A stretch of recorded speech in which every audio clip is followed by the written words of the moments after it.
चलिए इसी के साथ शुरुआत करेंगे बुलेटिन की। राजधानी रायपुर के टिकरापारा थाना के T1 दुर्गेश रावत से संवाददाता करिश्मा सोनी ने खास बातचीत की, जिसमें उन्होंने अपने करियर की शुरुआत के बारे में बताया। इस दौरान उन्होंने कहा कि पहले वो सब इंस्पेक्टर की पोस्टिंग पर थे और वहां से नक्सली बेल्ट तक उन्होंने प्रभार संभाला। इसके साथ ही थाना इंचार्ज दुर्गेश रावत ने क्या कुछ साझा किया, आपको सुनाते हैं।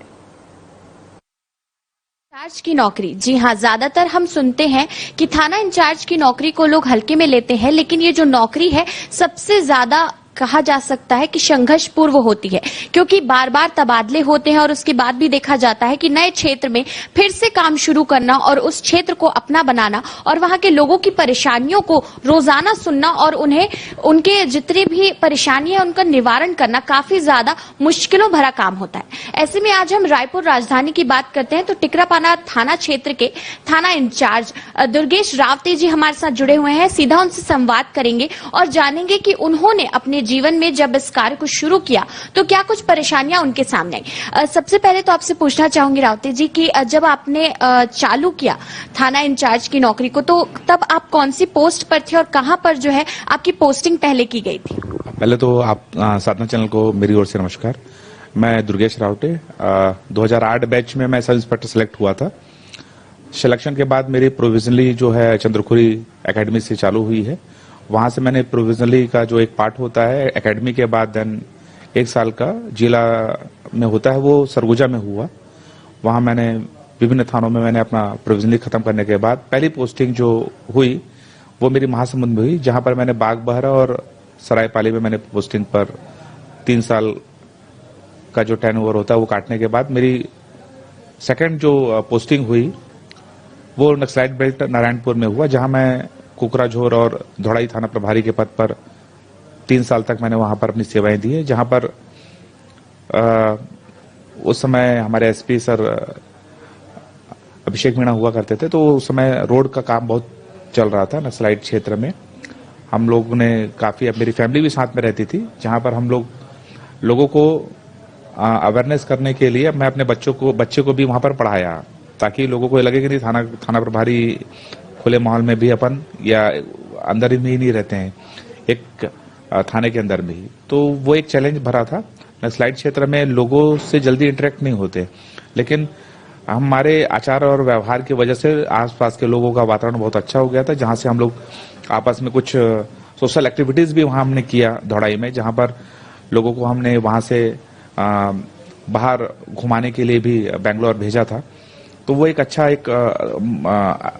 अच्छा मैसेज चला गया, तो पब्लिक में हमारा, तो इसलिए वहां पर ज्यादा मूवमेंट की वजह से ज्यादा कुछ घटना नहीं हुई। इसके बाद नारायणपुर के बाद मेरी उस समय सब इंस्पेक्टर के बाद जस्ट मेरी पहली पोस्टिंग टीआई में हुई, वो वहां से धमतरी में हुआ, जहां मैं नगरी और मेचका में, वो भी नक्सलाइट बेल्ट है, वहां पर मैंने अपनी सेवाएं दी है। तो इसके बाद फिर मैं वहां से कोरबा चला गया। कोरबा के बाद फिर मैं रायपुर में अपनी सेवाएं दी। अभी रायपुर में सेवा दे रहा हूं, अभी टिकरापारा थाना प्रभारी हूं। जब आपने सोचा होगा कि आपको अगर पुलिस में ही काम करना है, तो किस तरीके से आपके विचार जो है वो हुए, और साथ ही में क्या आपको केवल पुलिस में ही काम करना था या फिर मन में कोई भावना थी कि कुछ और भी कर सकते थे? क्योंकि सभी के मन में होता है कि कभी ना कभी कोई बैकअप प्लान भी होता है, तो अगर टीआई नहीं तो फिर क्या? आपको मैं बताना चाहूंगा कि मैं पुलिस परिवार से हूँ। मेरे फादर भी थानेदार थे। उनका भी एक रोड एक्सीडेंट में एक्सपायर हो गया था। तो मेरा पहले से ही शुरू से ही एम रहा है कि मैं थानेदार ही बनूं, जो मैंने अचीव कर लिया, क्योंकि ये एक ऐसा प्लेटफॉर्म है पुलिस की यूनिफॉर्म, जहां से लोगों की समस्या सुन करके तुरंत निवारण करने का और समाज के प्रति सेवा करने का जो भावना होता है वो लगातार लगा रहता है, और लोगों की समस्याओं को दूर करने में जो एक खुशी मिलती है वो बहुत बड़ी खुशी होती है। और मैं अपने जॉब से संतुष्ट हूं और वो कंटिन्यू चल रहा है। लगातार देखा जा सकता है कि 420 और ठगी और साइबर क्राइम्स के मामले जो है वो सामने निकल कर आते हैं। जनता को किस तरीके से इससे अवेयर रहना चाहिए और क्या कुछ इससे बचाव है, और कितने केसेस आ चुके हैं और जिन पर काम चल रहा है?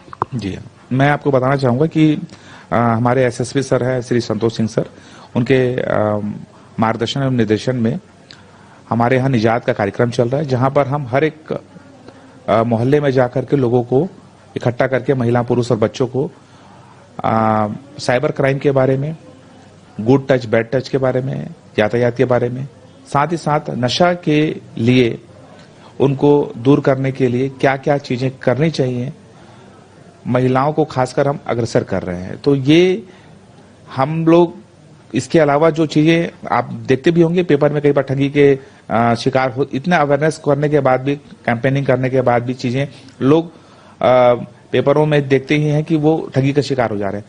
हमारे यहाँ हर जिले में और खासकर रायपुर में तो सोशल मीडिया के माध्यम से भी एक हमारा रायपुर पुलिस का जो ग्रुप बना हुआ है, उसमें भी हम साइबर कैफे के बारे में, साइबर क्राइम के बारे में सब बताते जा रहे हैं, लोगों को अवेयरनेस करते जा रहे हैं। अपराधों पर नियंत्रण करने के लिए आप क्या कुछ कदम उठाना चाहेंगे, क्योंकि सभी कुछ ना कुछ नया लेकर आते हैं, आप क्या कुछ नया करने वाले हैं?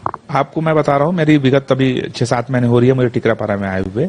अभी हम लोग एक टिकरापारा नशा मुक्ति का एक हमारा व्हाट्सएप ग्रुप है, जिसमें हम जिस एरिया में हम जाकर के लोगों को अवेयरनेस कर रहे हैं, उस ग्रुप में जुड़ते जा रहे हैं और हम एक आह्वान कर रहे हैं कि लोग उस ग्रुप से जुड़ करके यदि कहीं पर भी नशा कर रहे होंगे लड़के, या अड्डेबाजी कर रहे होंगे, या कुछ बदमाशी कर रहे होंगे, उसकी फोटोग्राफ्स या वीडियो अगर भेज देंगे हमको, तो उसमें हम उनको उठा करके उन पर कार्रवाई करते जा रहे हैं, जिससे हमारे क्षेत्र में, जैसे टिकरापारा काफी न्यूसेंस क्रिएट एरिया है, चाकूबाजियों की घटना होते रहती है, मारपीट की घटना होती रहती है, तो उसमें अभी अंकुश आया हुआ है।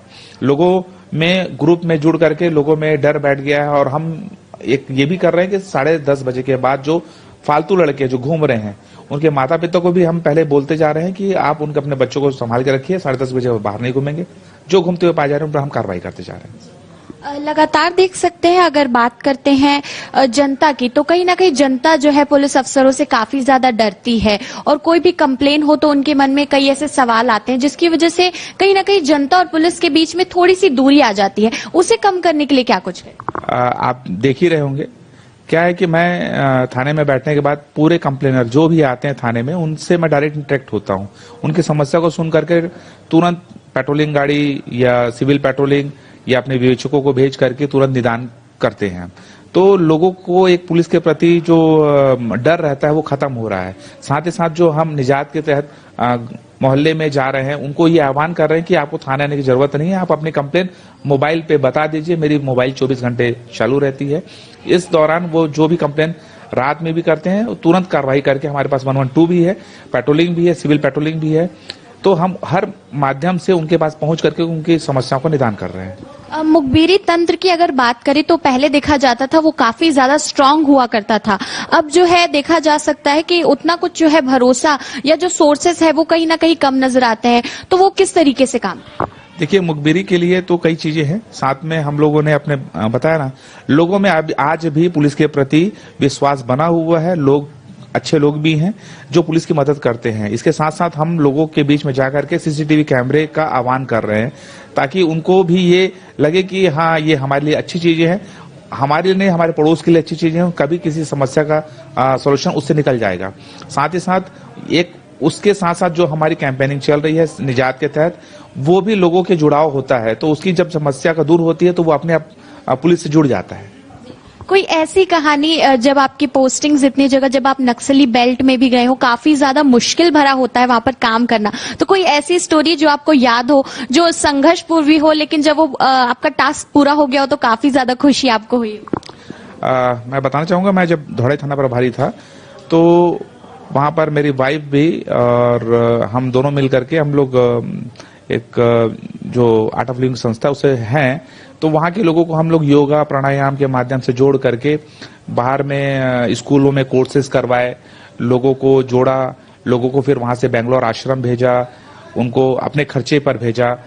क्योंकि लोग जो है नारायणपुर में, धौड़ाई में कभी बाहर निकलते नहीं हैं, तो उनको रायपुर शहर घुमाने के लिए भी हमने प्रयास किया। तो वो चीजें बहुत अच्छी रही और वो बहुत कारगर रही। तो उसमें थाने के पीछे बाजार लगता था। मेरे कार्यकाल में कभी भी बाजार में कोई एक्टिविटीज नक्सलाइट के द्वारा नहीं की गई। मेला लगता था, उसमें मैं खुद जाता था। तो वो मेरे लिए नारायणपुर का जो एक यादगार चीजें रहा, वो नक्सलाइट बेल्ट का, वो बहुत अहम रहा। युवाओं की अगर बात करें तो युवा भी आपकी तरह अगर बनना चाहे और आपकी ओर गर्व से जब देखते हैं, तो उनके लिए क्या कुछ मैसेज देना चाहेंगे? मैसेज यही है कि अभी फिलहाल तो अपने पढ़ाई पर ध्यान दें, फोकस करें। अभी आज के वातावरण में नशा बहुत तेजी से फैल रहा है, खासकर शहरों में भी, गांव में भी है। लेकिन इसमें मैं बच्चों को बजाय उनके माता पिता को यह आह्वान करूंगा कि अपने बच्चों को कृपया करके 1 घंटा दीजिए। आपका बच्चा किससे दोस्ती कर रहा है, किससे बात कर रहा है, उस पर ज्यादा ध्यान देने की जरूरत है। हम अपने व्यस्त लाइफ में इतने व्यस्त हो जाते हैं कि अपने बच्चों के प्रति ध्यान नहीं दे पा रहे हैं कि उसकी दोस्ती किस लोगों से है, किस प्रकार के दोस्तों के साथ में हो गई है। अगर वो अंकुश अगर माता पिता चालू कर दें तो वो चीजें कम होने लग जाएंगी। इससे युवा जो है अच्छे विचार के प्रति अग्रसर हो गया। साथ ही साथ मोबाइल बहुत बड़ा एडिक्शन हो गया है। तो बच्चे क्या देख रहे हैं, कृपया करके इस पर भी ध्यान दें, क्योंकि बहुत सारी क्राइम्स मोबाइल से हो रही है। तो ये जैसे आप फेसबुक में, अपना व्हाट्सएप में कई बार फोटो वायरल करते हैं, कृपया वो सब ना करें। ये मेरा एक आह्वान है सब नौयुवाओं से। तो ये थे हमारे साथ दुर्गेश रावते जी, जिन्होंने बताया कि किस तरीके से उनकी पोस्टिंग एक नक्सली बेल्ट पर भी हुई, लेकिन वहां पर भी उन्होंने बहुत ही अच्छे तरीके से पूरी सिचुएशंस को संभाला था और जनता को जागरूक किया था और उन्हें उस नक्सली बेल्ट से निकलने का एक मौका भी दिया था। देखते रहिए साधना प्लस न्यूज। मैं करिश्मा सोनी, कैमरामैन नरेश राव के साथ, छत्तीसगढ़।